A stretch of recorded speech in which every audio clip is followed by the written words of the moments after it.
Hola a todos, en este momento vamos a hacer algunos de los ejercicios del primer corte del curso de termodinámica.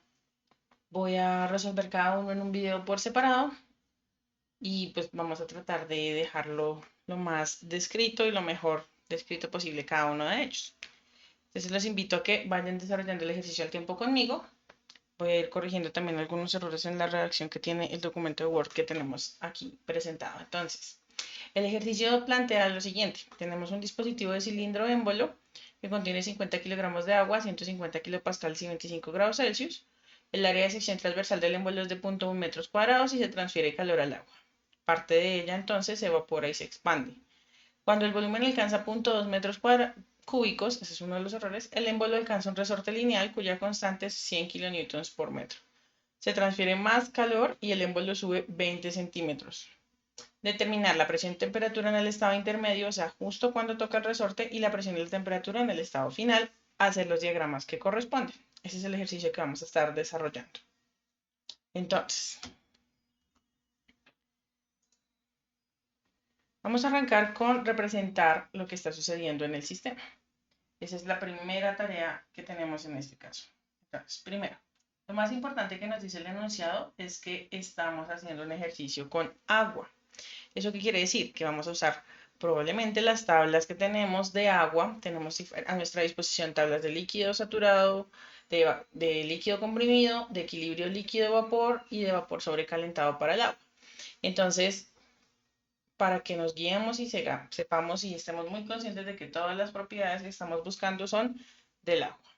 Entonces, vamos a acercarnos un poco por aquí para poder hacer los montajes bien bonitos. Entonces, nos decían que tenemos un cilindro pistón. Un cilindro, este es un corte transversal del cilindro.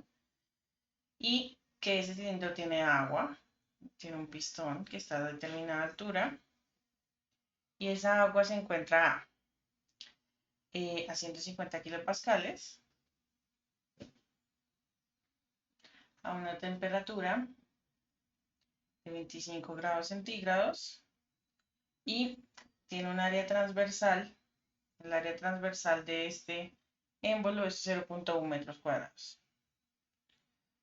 Nos dijeron inicialmente que la masa de agua que tenemos contenida en el sistema son 50 kilogramos y no nos dieron más información. Este sería lo que llamaríamos nuestro estado inicial, o sea, nuestro estado 1. ¿Qué sucede?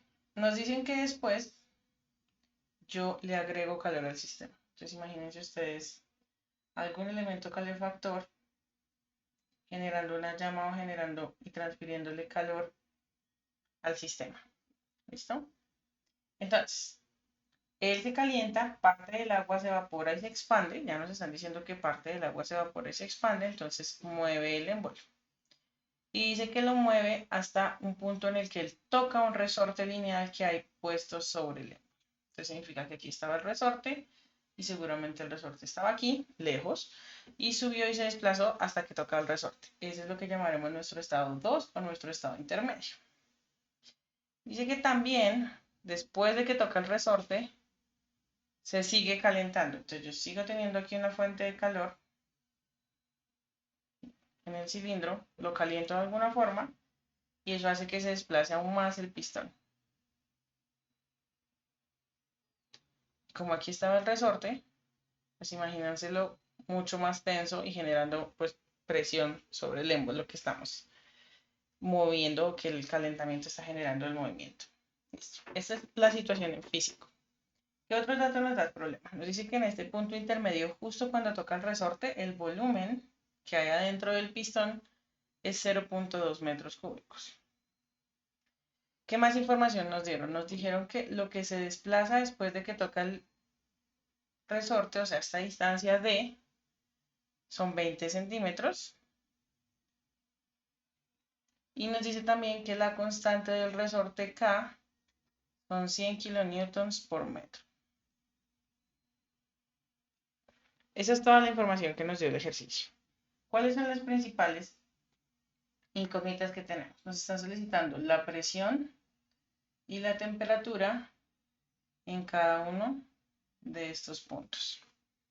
Aquí tenemos ya escrito, expresado físicamente, imaginándonos nuestro sistema. ¿Listo? Vale. Entonces, ahora vamos a hacer un análisis que va más allá de eso. Vamos a ponerle aquí que este es nuestro punto 3. Y el siguiente análisis es, ¿qué permanece constante? ¿Qué podemos aseverar que sea constante entre 1 y 2, 2 y 3 o 1, 2 y 3? Entonces, particularmente acá, como yo tengo aquí todo mi sistema, tengo una masa de control. Tengo una masa de control y sé que es una masa de control porque todo el tiempo la masa se encuentra adentro de los confines del pistón en todos los puntos, ¿cierto? Entonces, adicional a eso, o por lo menos eso, nos da la certeza de que la masa permanece constante. Entonces, yo tengo un proceso que de 1 a 3, pasando por 2, todo el tiempo mantuvo la masa constante. Eso quiere decir que todo el tiempo la masa son 50 kilogramos de agua. Listo. El volumen va cambiando entre ellos de 1 a 2 y 3 y la temperatura puede que varíe, pues, aparentemente varía porque arranca en 25 y lo estoy calentando. Se expande y generó algún cambio físico en el sistema, pero entonces vamos a hacer con propiedades termodinámicas, vamos a determinar si cambian las presiones o si cambian las temperaturas. Entonces, de momento no podríamos decir o establecer que alguno de estos procesos sea ni isotérmico ni isobárico. Tampoco es isocórico porque el volumen, como ustedes ven, va a ir cambiando en la medida en la que pasas de un estado al siguiente. Listo. Entonces, hagamos los análisis en cada uno de los puntos. Analicemos lo que sucede con las presiones. Entonces, hagamos los análisis de las fuerzas de presión que se están presentando en cada uno de los sistemas. Entonces, arranquemos con nuestro sistema en el punto 1. Vamos a analizarlo también en el punto 2, todo lo que se presentó en el punto 2. Y vamos a analizar también todo lo que se nos vaya presentando en el punto 3. ¿Listo? Listo. Entonces, punto 1. Vamos a analizar qué sucede y qué fuerzas interactúan sobre el pistón. Entonces vamos a imaginarnos que este es el pistón. Vamos a hacer un zoom aquí para que no quede tan pequeñito. Y vamos a analizar qué sucede sobre este pistón. ¿Listo? Entonces, permítanme, lo vuelvo a escribir aquí bonito. Entonces, para nuestro punto 1. Vamos a analizar qué sucede, qué fuerzas están generando para analizar las presiones en el sistema. Entonces, en este sistema, ¿qué fuerzas están ejerciendo hacia abajo? Pues hacia abajo yo tengo varias fuerzas. Este sistema va a tener una fuerza generada hacia abajo por la atmósfera. Entonces, yo tengo una fuerza que se genera producto de la presión atmosférica. Tengo también una fuerza que ejerce en el sistema este pistón debido a su peso. Fuerza debido al peso que tiene el pistón. Y en sentido contrario, de abajo para arriba, tengo la fuerza que se genera producto de la presión del sistema, FPS, la vamos a llamar así. ¿Listo? Eso significa que si yo hiciera el balance de fuerzas aquí, como en este momento y en el punto inicial, como vimos arriba, él no se está moviendo, el émbalo está quieto.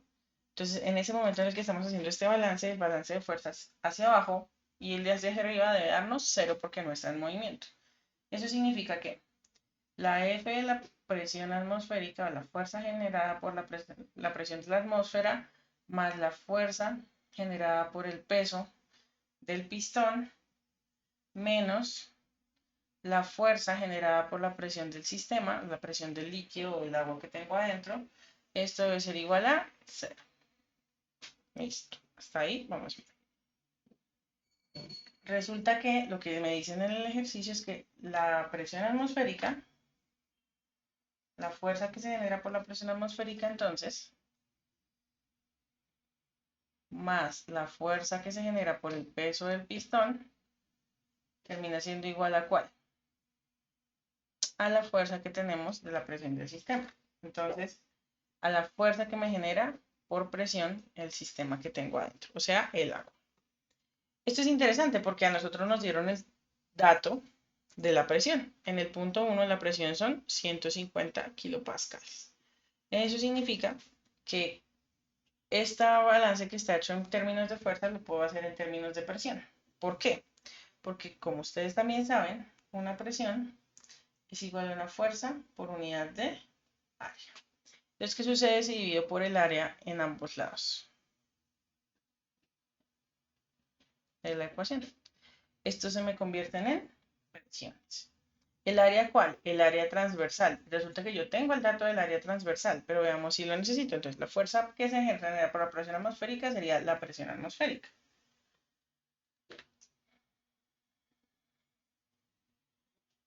La fuerza que se genera por el peso sería la presión que se genera debido al peso del émbolo. Y ese valor es igual a la fuerza que tiene la presión del sistema. Entonces, yo tengo el dato de la presión del sistema. ¿Cuánto es la presión del sistema? 150 kilopascales. Entonces, ya sabemos, a pesar de que no sabemos exactamente cuánto pesa el émbolo ni cuánto es la presión atmosférica, sabemos que ambas presiones nos dan un equivalente a 150 kilopascales. Hasta ahí, lo que podemos analizar de lo que sucede físicamente en el punto 1. Veamos qué sucede en el punto 2. Entonces, vamos a pasar aquí a analizar qué sucede en el punto 2. En el punto 2, el émbolo todavía no ha tocado el resorte. Entonces, como él no ha tocado el resorte, él también todavía se encuentra libre, ¿cierto? Vamos a hacer el análisis justo en ese instante y justo en ese instante vamos a hacer el balance de fuerzas sobre ese émbolo. Entonces, ¿cómo nos queda el balance de fuerzas sobre ese émbolo? Sobre ese émbolo nos ejerce hacia abajo la fuerza de la presión atmosférica. Hacia abajo también se ejerce la fuerza producto del peso del pistón y hacia arriba también se ejerce la fuerza producto de la presión del sistema. Este balance se ve muy parecido a este balance. ¿Por qué? Porque el sistema está moviendo el émbolo, pero se está oponiendo siempre a las mismas fuerzas. Entonces, si nos damos cuenta y yo volviera a hacer aquí el análisis, me va a quedar exactamente a cuáles ecuaciones, a estas ecuaciones. Este análisis y estas ecuaciones de fuerza me van a quedar exactamente en el punto 2. ¿Eso qué quiere decir? Eso quiere decir que para el punto 2 la presión del sistema también terminaría siendo ¿cuánto? También terminaría siendo de 150 kilopascales. ¿Por qué? Porque esta fuerza que hace la presión atmosférica es igual a esta fuerza que hace la presión atmosférica. Esta fuerza que se ejerce debido al peso es igual a esta fuerza que se ejerce al peso. Eso significa que la fuerza que ejerce el sistema en este punto y en este punto son las mismas. Y mientras el émbolo se ha movido, el balance de fuerzas es igual. Eso significa que nosotros podríamos habernos dado cuenta que como el émbolo siempre se está oponiendo a esas dos fuerzas de aquí hasta acá, este proceso se desarrolla a presión constante. Si este proceso se desarrolla a presión constante, eso significa que es un proceso isobárico. Isobárico, no se ve tanto, pero es un proceso isobárico. ¿Listo? Lo voy a anotar aquí otra vez. Isobárico. Es decir, que se desarrolla a presión constante. Eso ya nos dice mucho del sistema y nos permitió resolver la primera de las incógnitas, que era la presión en el segundo sistema, que ya la tenemos, ahora la anotamos. Listo. Analicemos ese balance de fuerzas para el tercer punto. Ya cuando el émbolo ha tocado el sistema, ha tocado el resorte, pues el resorte empieza a generar otra fuerza que interactúa con el sistema. Entonces, hagamos el análisis nuevamente, únicamente para el caso de cuando se está ejerciendo la fuerza del resorte. Entonces, cuando se está ejerciendo la fuerza del resorte, imagínense aquí el émbolo, estoy analizando solamente el émbolo, imagínense aquí el resorte. Entonces, hacia abajo, nuevamente tengo la fuerza que está generando la presión atmosférica, la fuerza que me está generando el peso del pistón, y ahora también tengo una fuerza adicional, que es ¿cuál? La fuerza del resorte. La fuerza que me está generando el resorte hacia abajo. Y hacia arriba, de nuevo, lo único que me hace fuerza hacia arriba es la fuerza debido a la presión del sistema. Hagamos nuestro balance de fuerzas aquí. Eso significa que como él ya se movió hasta ese punto, la sumatoria de fuerzas debe darme 0. Entonces vamos a hacer ese análisis. La fuerza por la presión atmosférica, debido a la presión atmosférica, más la fuerza del peso, más la fuerza que me genera el resorte, menos porque va en el sentido contrario, la fuerza que me genera la presión del sistema me da igual a 0. Listo. Como me da igual a 0, entonces yo puedo nuevamente establecerlo como lo habíamos establecido en el equilibrio anterior. La fuerza por la presión atmosférica más la fuerza por el peso más la fuerza por el resorte debe ser igual a ¿qué? Efectivamente la fuerza que me genera la presión del sistema. Perdón. La fuerza que me genera la presión del sistema. Listo. Vamos a dividir por el área en ambas ecuaciones, a ambos lados de la ecuación. Y entonces esta ecuación me queda expresada en términos de presiones. Entonces esto me queda la presión atmosférica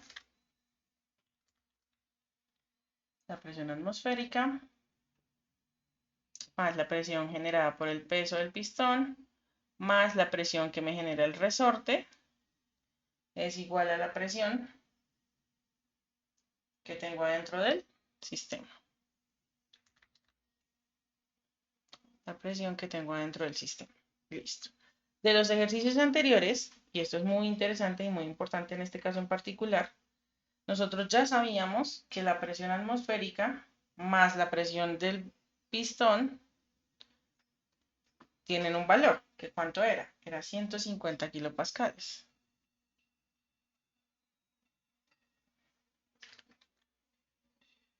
Kilopascales, ¿cierto? Entonces, eso significa que lo que nos hace falta para despejar esa ecuación es efectivamente determinar cuánto es la presión que me ejerce el resorte. Entonces vamos a calcular eso. Para calcular la presión que me ejerce el resorte, lo que sí nos dice el enunciado del ejercicio es que es un resorte lineal. Entonces, como es un resorte lineal, y eso lo puedo escoger, lo podríamos presentar aquí al ladito. Entonces, como es un resorte lineal, yo sé que la fuerza que genera un resorte lineal es proporcional a la constante de ese resorte por la distancia que se llevó la compresión o la elongación del resorte. Entonces, eso me implica lo siguiente. Yo conozco K, conozco la distancia, puedo determinar la fuerza. La presión que me ejerce ese resorte es igual a la fuerza que me ejerce el resorte dividido el área sobre la que él hace esa fuerza. Entonces eso significa que va a ser K de resorte por la distancia que se comprimió el resorte sobre el área transversal del émbolo sobre el cual el resorte está haciendo la fuerza. Entonces eso implica que la presión del resorte la puedo calcular con K, que nos la dieron en el enunciado del ejercicio, que era 100 kilonewtons por metro, por la distancia que recorrió el resorte, o sea, el resorte se desplazó 20 centímetros, entonces para poder cancelar las unidades, esos 20 centímetros son 0.2 metros, y lo divido por el área transversal, que también estaba en el enunciado del problema, que decía que era 0.1 metros cuadrados. ¿Listo? Cuando hago este ejercicio, como está en kilonewtons, obtengo una presión en kilopascales y entonces la presión del resorte que obtengo es 200 kilopascales.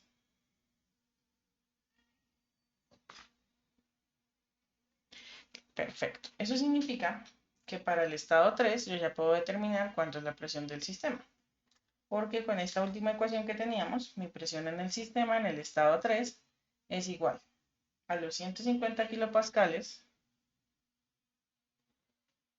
que traemos de aquí, más la presión del resorte, que son 200 kilopascales, que los traemos de aquí. Y entonces obtenemos que nuestra presión del sistema en el estado 3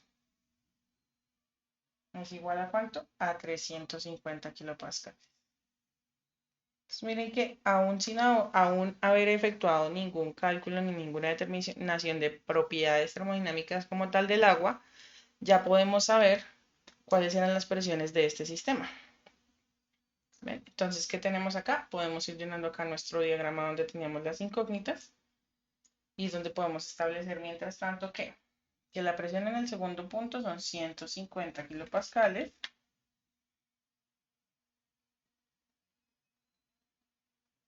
y que la presión en el tercer punto van a ser 350 kilopascales. Perfecto. ¿Qué nos hace falta? Poder hacer los cálculos de temperatura. Para poder hacer los cálculos de temperatura o determinar la temperatura, vamos a tener que saber algo con respecto al estado en el que está en cada punto la sustancia.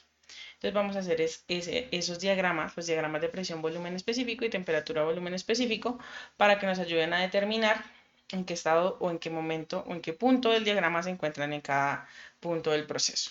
Entonces, nos vamos a concentrar primero en un diagrama presión,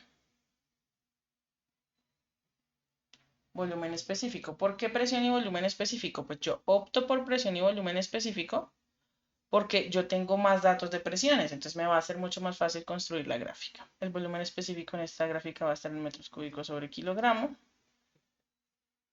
Sí.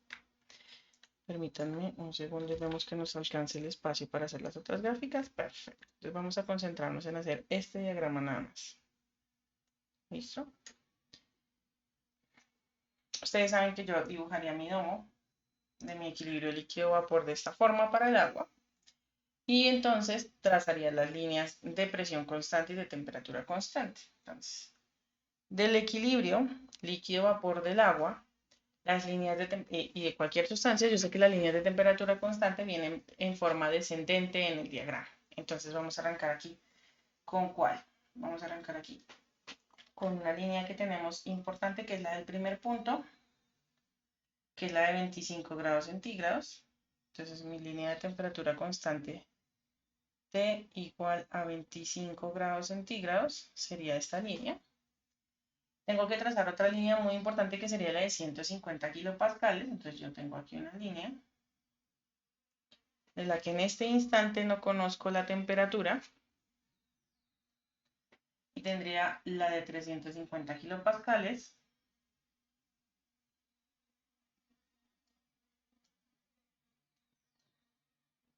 Perdón.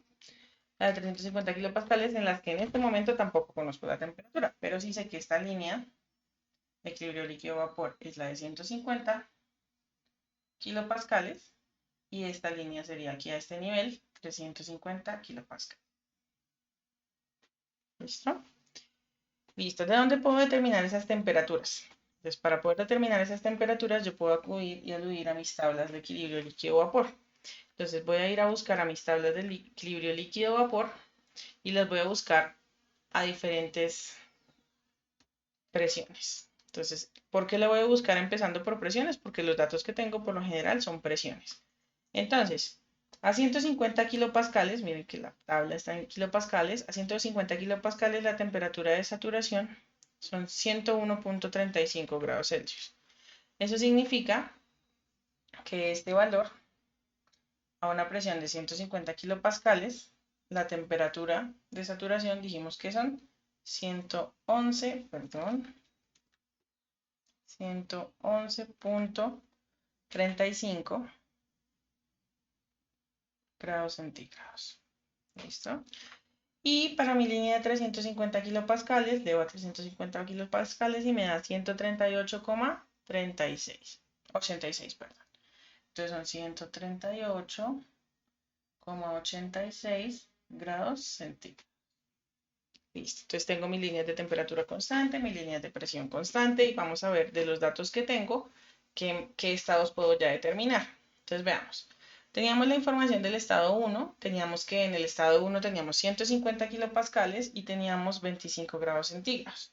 ¿En qué punto se cruza mi línea de 25 grados centígrados con la horizontal de presión de 150 kilopascales? Pues si cojo mis 150 kilopascales y me voy de forma horizontal, el punto donde ya se cruzan es este punto. Eso significa que este es mi punto inicial 1. ¿Y en qué estado estoy en el estado 1? Estoy en estado de líquido comprimido.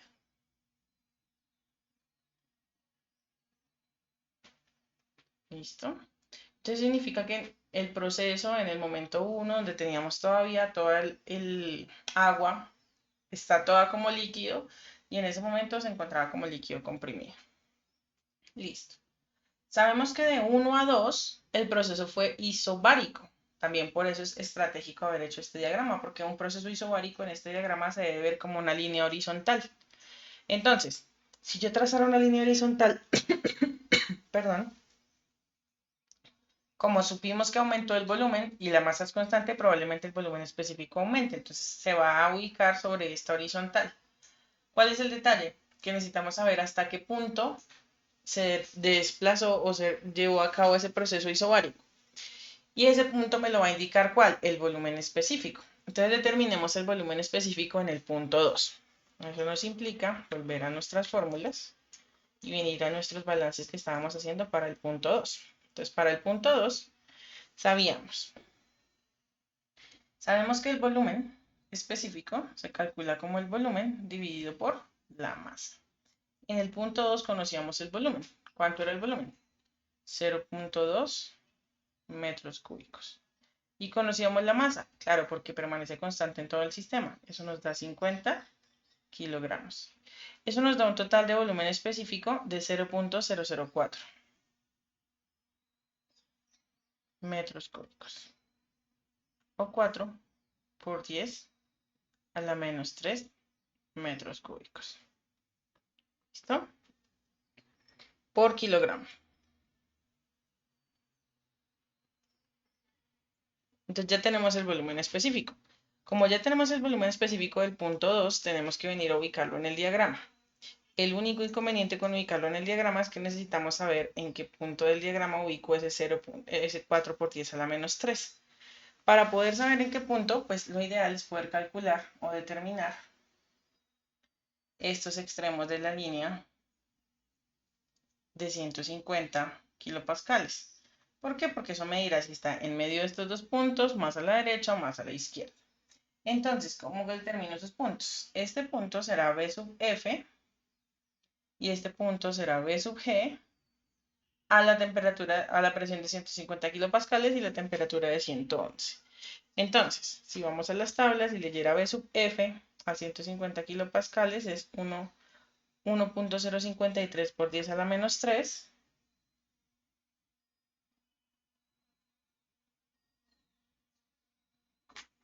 ¿Listo? Y B sub G es 1.1594. Entonces, 4 por 10 a la menos 3, que es el resultado que nos dio el volumen específico del punto 2, claramente va a estar por acá. 4 por 10 a la menos 3. Entonces, si yo busco por esta línea de 4 por 10 a la menos 3 y la cruzo con la horizontal de 150 kilopascales, terminamos ubicando nuestro punto número 2.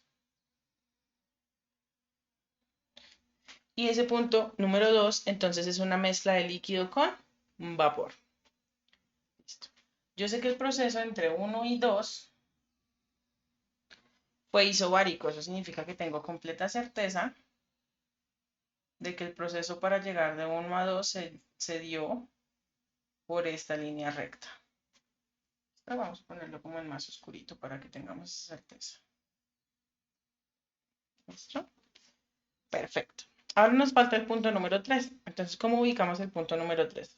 Sabemos que está sobre esta línea de 350 kilopascales, pero probablemente determinar el volumen específico en 3 también nos va a ayudar a ubicarlo sobre esta línea de 350 kilopascales. Entonces determinemos el volumen específico en el punto 3. Se determina el volumen específico en el punto 3, ¿cómo? Porque yo en el punto 3 tengo que el volumen 3 va a ser el mismo volumen 2 más el volumen que se haya logrado debido a que se desplazó el resorte. Entonces, de la geometría básica, de sus conocimientos básicos de geometría, ustedes saben que el volumen de un cilindro es pi r cuadrado por su altura. ¿De dónde viene esta ecuación? Pi r cuadrado es el área transversal, o sea, esta área del cilindro, y h pues la altura del cilindro. Entonces, en nuestro caso, significa que el volumen en el punto 3 es igual al volumen en el punto 2 más el volumen que se haya logrado por el desplazamiento. Calculemos ese volumen. El volumen que se genera por el desplazamiento es igual a ¿qué? A pi r cuadrado, que es el área transversal, que ya lo teníamos, el área transversal, por la distancia que se desplazó el émbolo a lo que se movió el resorte. Eso significa que reemplazando aquí nuestros valores, el área eran 0.1 metros cuadrados y la distancia fueron 0.2 metros.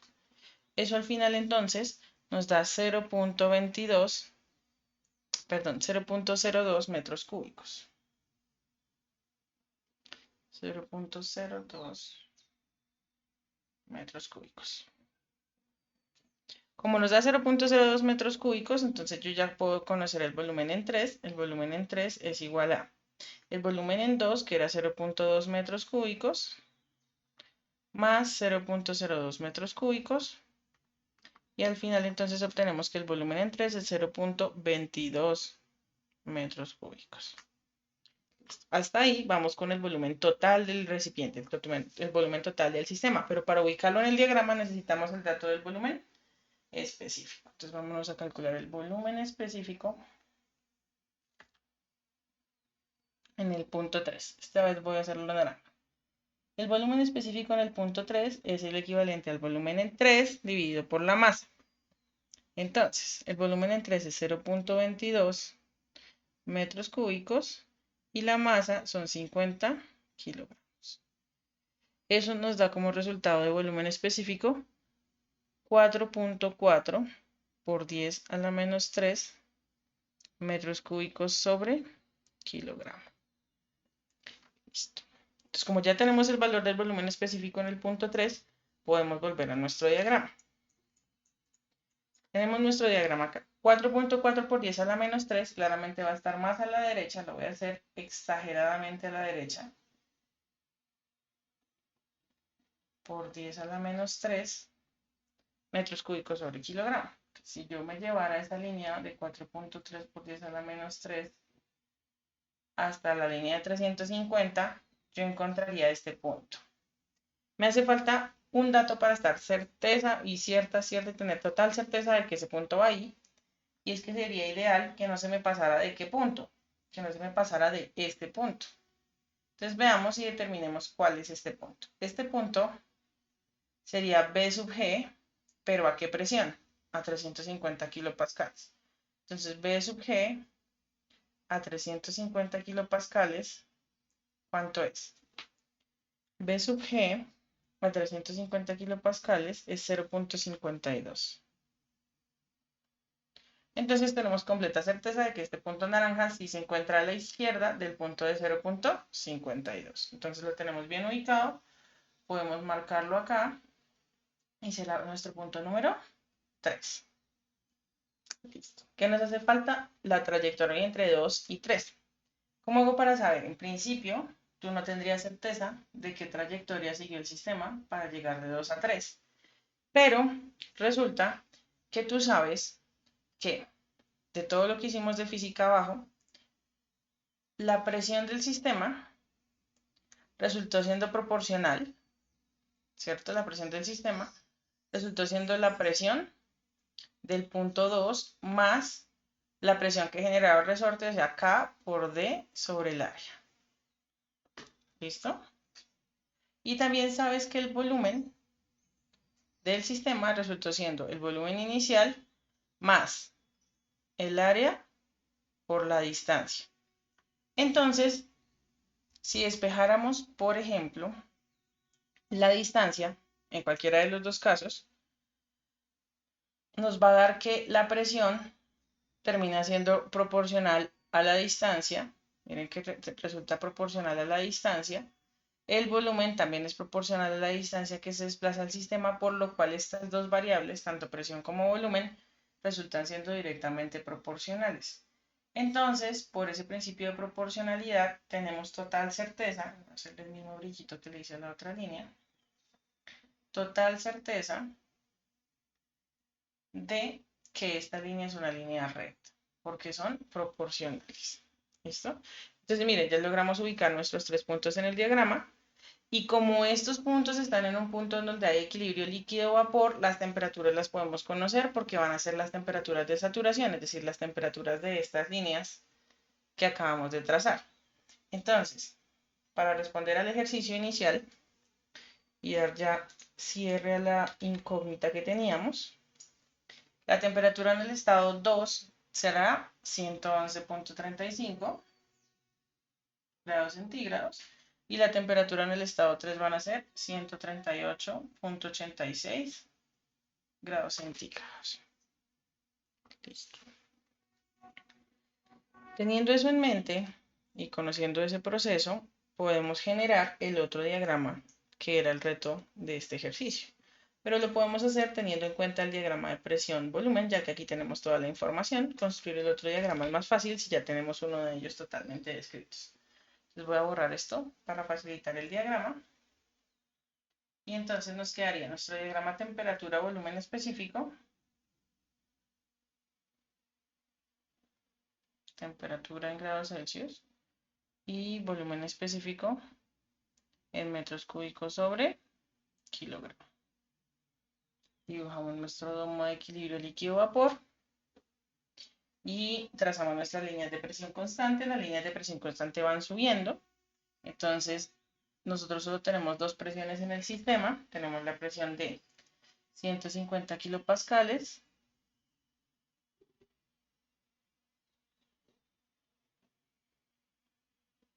y tenemos nuestra presión de 350 kilopascales.